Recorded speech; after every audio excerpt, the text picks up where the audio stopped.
Alam nyo ba, ang hirap mag-isa sa ganitong lugar. Pero pag gutom ka, di mo na kailangan maghanap. Sila na ang lalapit sa'yo. Ang swerte ko naman, may pang-ulam na ako. Sana hindi mo ako na mukhang expired ka na yung tanda.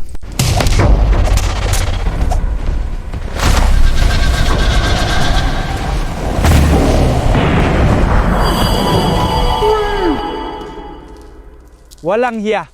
Tinawag pa akong expired. Ayan tuloy, ikaw ang na-expire.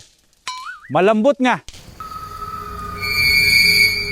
Kuya, 150 lang, unlipop na.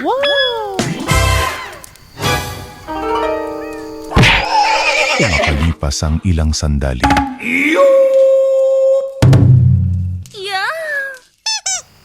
Ang mahal naman panyo, wisit.